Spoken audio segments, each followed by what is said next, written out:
नई दिल्ली विधानसभा सीट पर इस बार चुनावी मुकाबला बेहद दिलचस्प और चुनौतीपूर्ण बन गया है। आम आदमी पार्टी के मुखिया और दिल्ली के 3 बार मुख्यमंत्री रहे अरविंद केजरीवाल को भाजपा के प्रवेश वर्मा और कांग्रेस के संदीप दीक्षित से कड़ी चुनौती मिल रही है। हालांकि इस पूरे सियासी शोर के बीच दलितों के मुद्दे और उनके अधिकार कई खोते नजर आ रहे हैं। यह सीट जो हमेशा से सत्ता का प्रतीक रही है, अब राजनीतिक आरोप प्रत्यारोप और व्यक्तिगत हमलों का मैदान बन चुकी है। अरविंद केजरीवाल पर भाजपा और कांग्रेस ने दलित विरोधी नीतियों का आरोप लगाया है।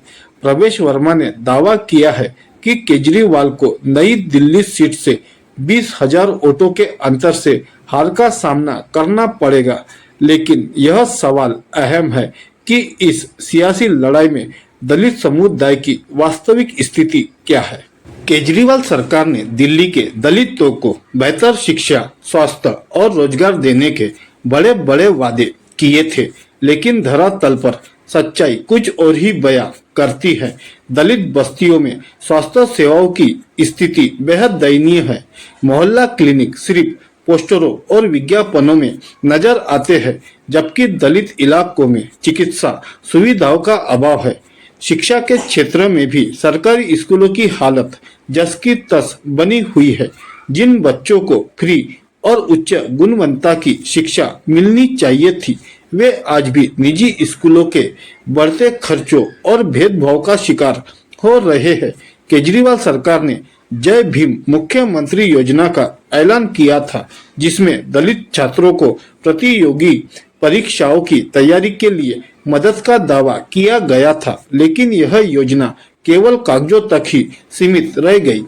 भाजपा ने भी अपने प्रचार अभियान में दलित समुदाय का नाम लेने से परहेज किया है। प्रवेश वर्मा ने केजरीवाल पर व्यक्तिगत हमले तो किए, लेकिन दलित समुदाय की समस्याओं पर उनकी ओर से कोई ठोस बयान नहीं आया। भाजपा की केंद्र सरकार ने कई योजनाओं का ऐलान किया, लेकिन नई दिल्ली क्षेत्र में रहने वाले दलितों का कहना है कि उन योजनाओं का लाभ उन्हें कभी नहीं मिला। कांग्रेस, जो कभी दलितों की सबसे बड़ी हिमायती पार्टी मानी जाती थी, अब केवल चुनाव के समय दलितों का नाम लेती है। संदीप दीक्षित ने भी अपने प्रचार में दलितों के लिए कोई विशेष एजेंडा पेश नहीं किया। इस त्रिकोणीय मुकाबले में सबसे अहम सवाल यह है कि दलित समुदाय की आवाज कौन बनेगा। भाजपा, कांग्रेस और आम आदमी पार्टी तीनों ही दल दलितों को सिर्फ वोट बैंक के रूप में देखते हैं। अरविंद केजरीवाल, जो अपने आप को आम आदमी का नेता कहते हैं, दलितों के मुद्दों पर चुप्पी साधे हुए हैं। प्रवेश वर्मा और संदीप दीक्षित भी केवल राजनीति चमकाने में व्यस्त है।